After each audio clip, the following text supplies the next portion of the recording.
Welcome back to Warehousing Operations as a Career. Marty here with you again, and I'm super excited about today's show.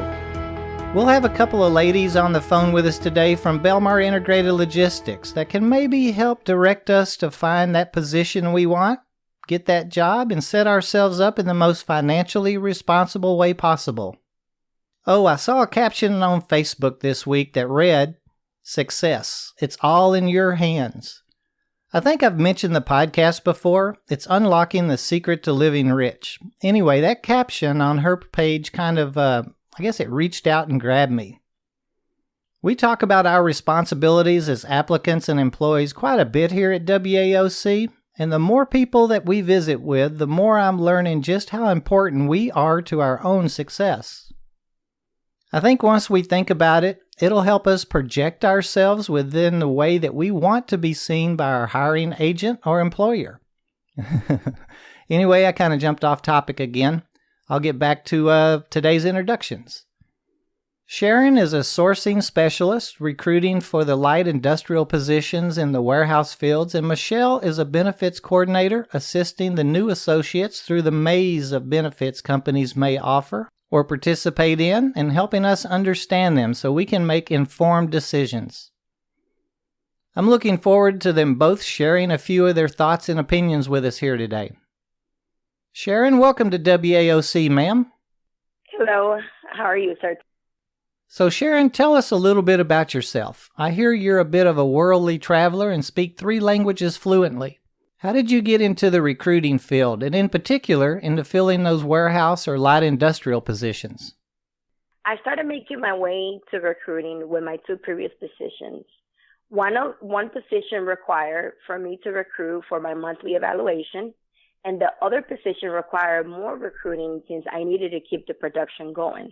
I completely decided to make the transition 100% to recruiting when one day I had an epiphany and realized that I was a natural recruiter by the way I felt every single time I found the right candidate for the right position. That's really interesting and quite impressive.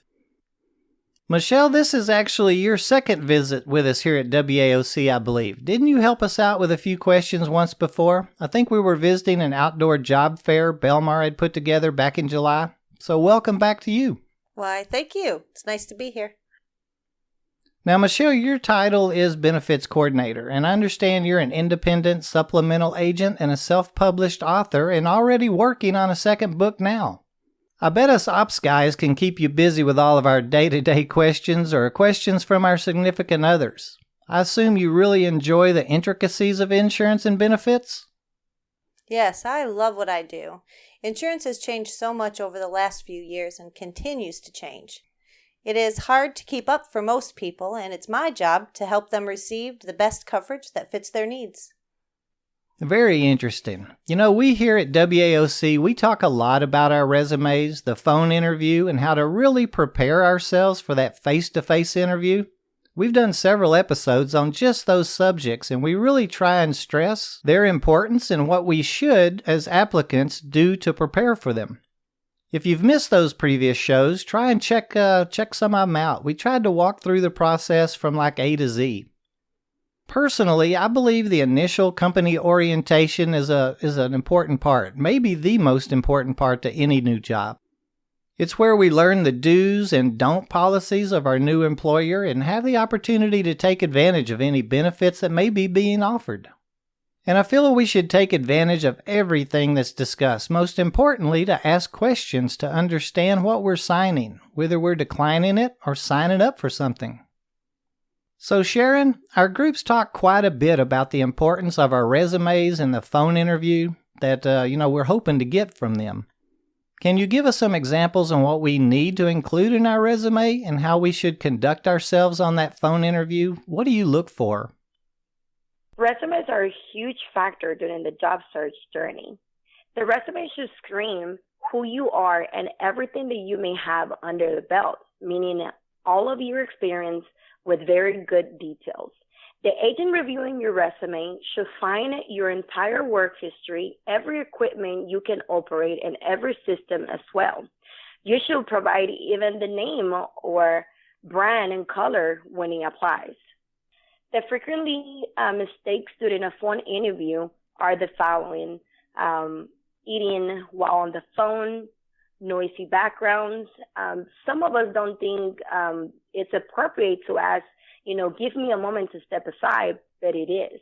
Listening to reply and not to understand to give a solid answer. Lounging, meaning you don't have a good posture and you're not properly projecting yourself. Not speaking clearly and not having a professional tone while on the phone could be the cancellation of not level up to the face-to-face interview.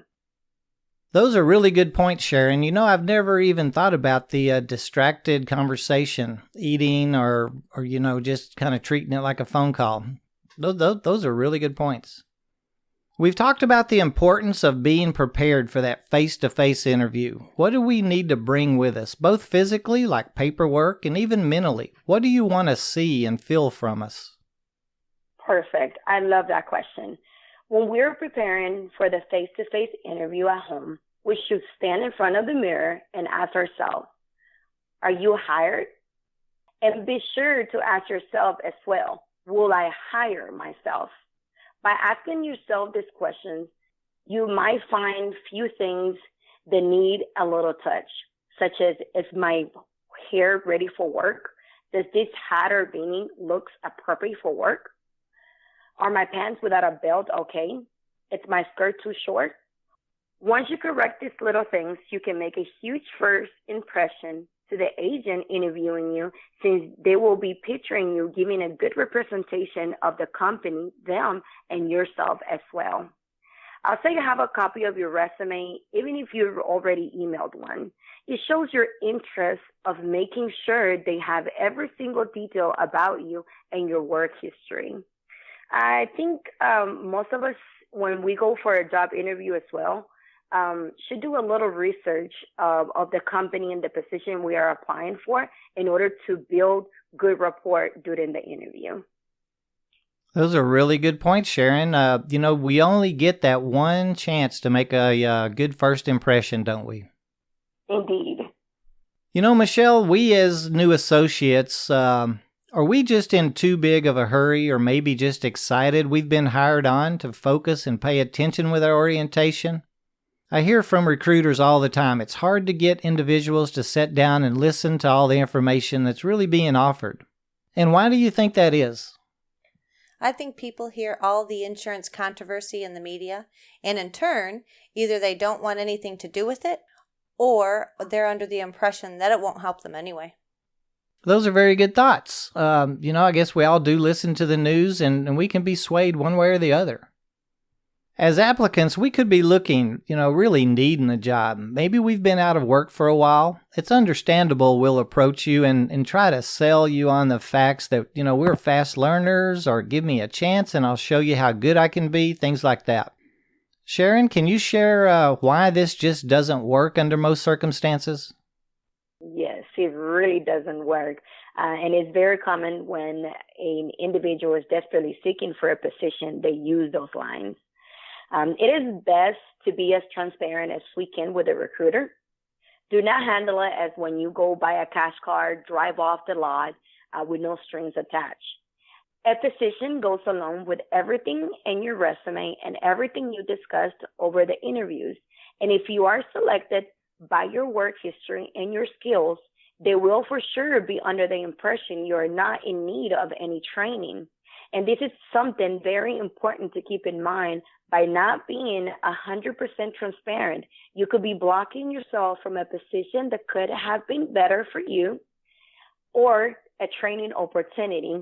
And really all you gain is losing the position. That is really good advice and so true. I can't tell you how many times I've seen an individual say, yes, I can drive that electric pallet jack.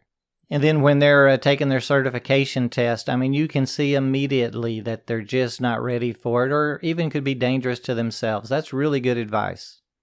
Michele, I'm sure you experience the same thing. We've been hired, we're excited and looking forward to that first paycheck. How can or what do we need to do to be financially responsible to ourselves? Our benefit paperwork is important, right? What can we do to help you explain them to us?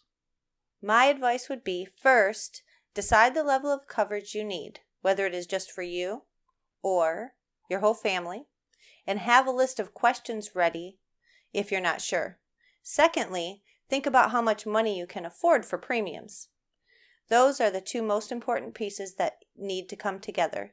If you know those two things, you can be confident in having a dialogue about it. Very good. Yeah, I guess, we should be better at knowing what it is we're looking for. Okay, so we're looking for work, maybe changing jobs or just entering the warehousing world. Sharon, could you walk us through the process, give us some tips, share what hiring agents are really looking for? What can we do to make sure you bring us on board? Maybe summarize what you'd like from us. Of course.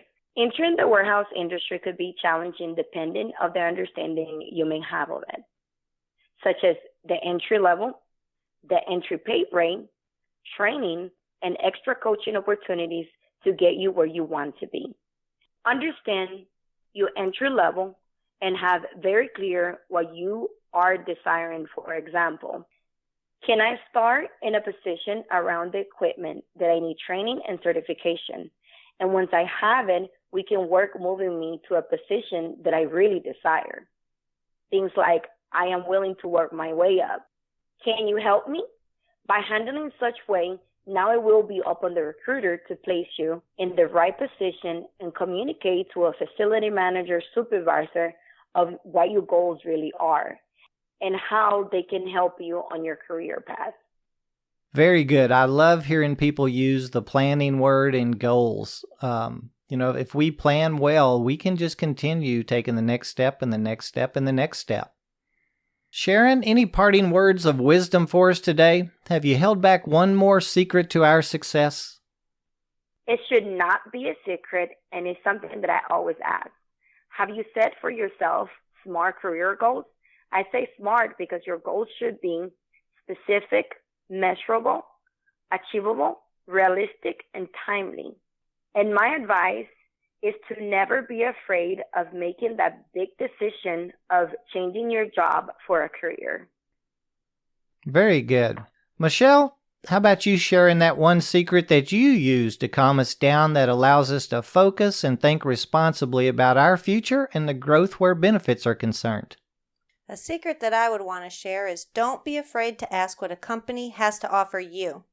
Some companies have discount programs, health insurance, or paid holiday time.